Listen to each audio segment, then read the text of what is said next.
Привет, друзья! Сегодня в нашем топе 10 невероятных гор Земли, полных редких фактов и удивительных особенностей.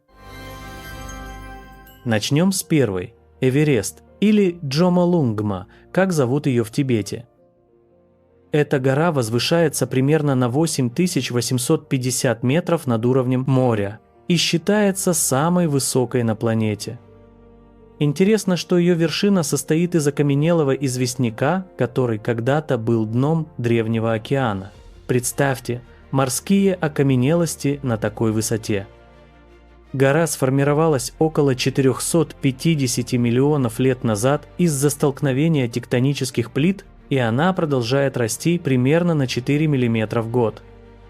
Местные жители Непала называют ее Сагарматха, что значит «мать богов», подчеркивая ее священный статус в культуре шерпов. А знаете, Эверест не самая дальняя точка от центра Земли. Из-за формы планеты это честь у вулкана Чимбораса в Эквадоре. Первое успешное восхождение совершили новозеландец Эдмунд Хиллари и шерп Тенцинг Норгай в конце мая 1953 года прошлого века, открыв эру больших экспедиций. Еще один редкий момент. На склонах Эвереста иногда находят окаменелости аммонитов, древних моллюсков, что напоминает о геологической истории. Гора окружена национальными парками, где обитают редкие животные, вроде снежного барса, и это делает ее не просто пиком, а целой экосистемой. В ясные дни с вершины видно сотни километров вокруг, включая другие гималайские гиганты. Вторая в нашем списке – К2, вторая по высоте гора мира, примерно 8610 метров. Она стоит в Каракарамском хребте на границе Пакистана и Китая, и ее часто называют «дикой горой» за крутые склоны и непредсказуемую погоду.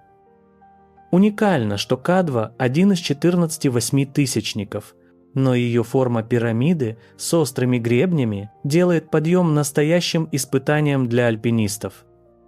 Первое зимнее восхождение произошло только в 2021 году, когда команда непальских шерпов достигла вершины в январе.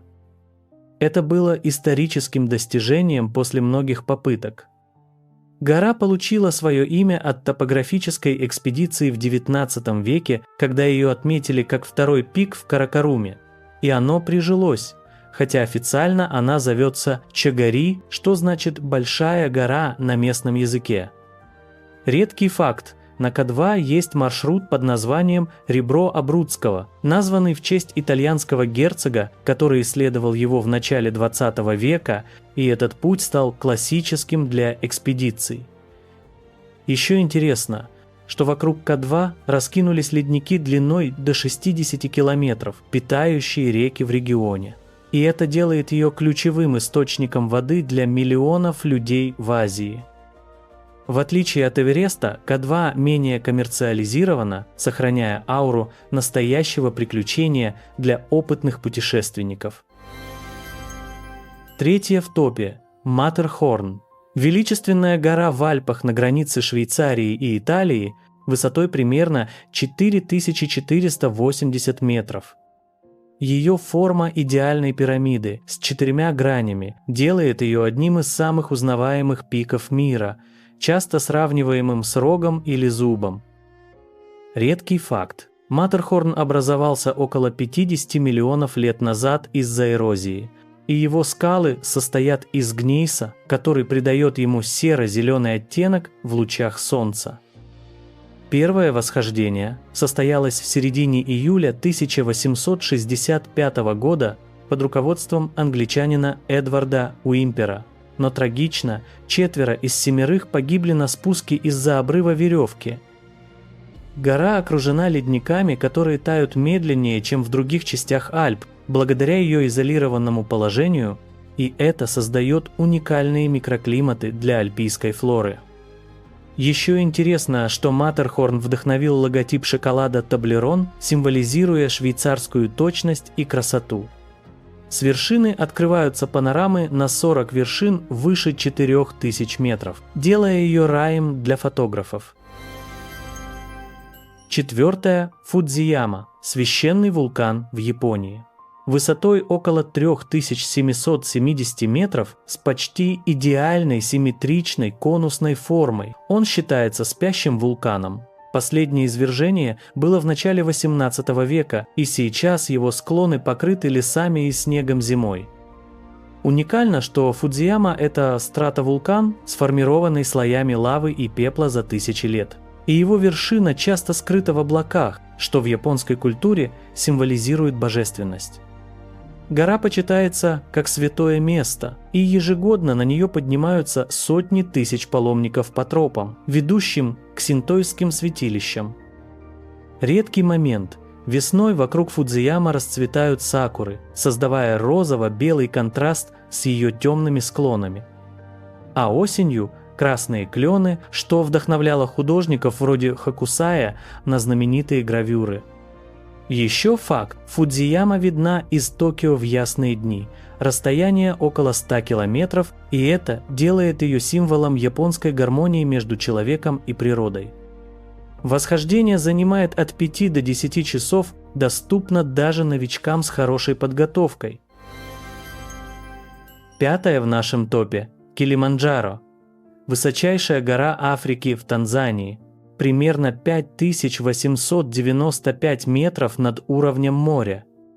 Это стратовулкан с 3 конусами – Кибо, Мавензи и Шира, где Кибо самый высокий и все еще активный, хотя последнее извержение было тысячи лет назад. Несмотря на близость к экватору, вершина покрыта снегом и ледниками, которые, увы, тают из-за климатических изменений, потеряв более 80% за последнее столетие. Гора окружена саванной с африканскими животными вроде слонов и львов, создавая контраст между тропиками и Арктикой в одном месте. Первое восхождение совершили немецкие геологи в конце XIX века. И сейчас тропы ведут через 5 климатических зон, от джунглей до ледников. Еще интересно, что Килиманджаро вдохновила Эрнеста Хемингуэя на рассказ «Снега Килиманджаро», подчеркивая ее мистическую ауру. С вершины видно озеро Виктория в ясные дни, расстояние около 300 километров. 6. Столовая гора в Южной Африке над Кейптауном высотой примерно 1080 метров. Ее плоская вершина, как огромный стол, образовалась из-за эрозии песчаника за миллионы лет, и она часто покрыта скатертью из облаков, создавая эффект парящей платформы. Уникально, что на плато растет более 2000 видов растений, многие эндемичные, включая финбос, разнообразную флору, не встречающуюся больше нигде. Гора – часть национального парка, где обитают доманы, похожие на миниатюрных слонов и редкие бабочки. Первая канатная дорога построена в начале 20 века, вращаясь для панорамных видов на океан и город. С вершины видно мыс Доброй Надежды, символизирующий встречу Атлантического и Индийского океанов. Восхождение возможно пешком по тропам или на фуникулере, делая ее доступной для всех возрастов. 7 в списке. Ама-Даблам в Непале, жемчужина Гималаев, высотой примерно 6810 метров.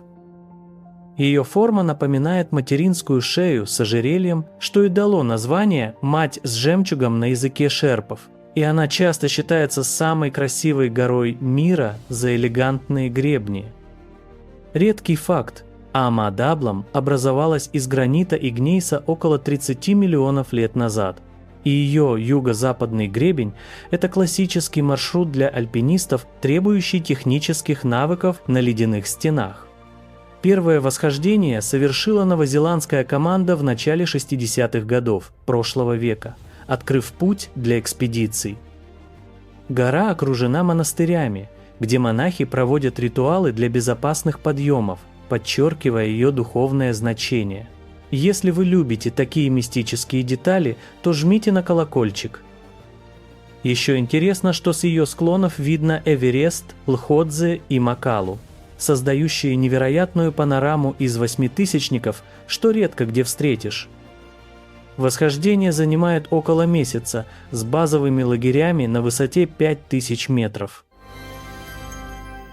8. Денали на Аляске в США, высшая точка Северной Америки, примерно 6190 метров.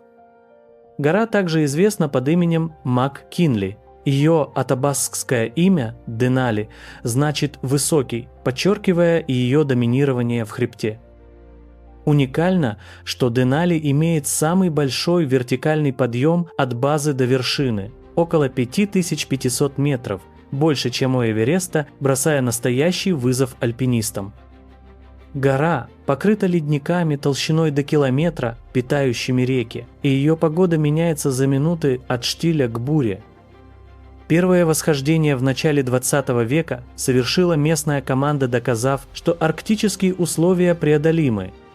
Осенью склоны окрашиваются в золотые тона тундры с ягодами и мхами, привлекая медведей и лосей. С вершины видно арктические просторы на сотни километров, включая национальный парк с редкими видами.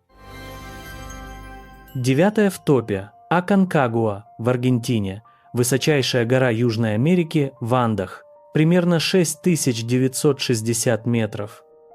Это потухший вулкан, сформированный около 30 миллионов лет назад с кратером диаметром более 3 километров, скрытым под снегом. Аконкагуа имеет самую высокую точку за пределами Азии, и ее название значит «каменный страж» на языке кечуа, показывая ее роль в местных легендах.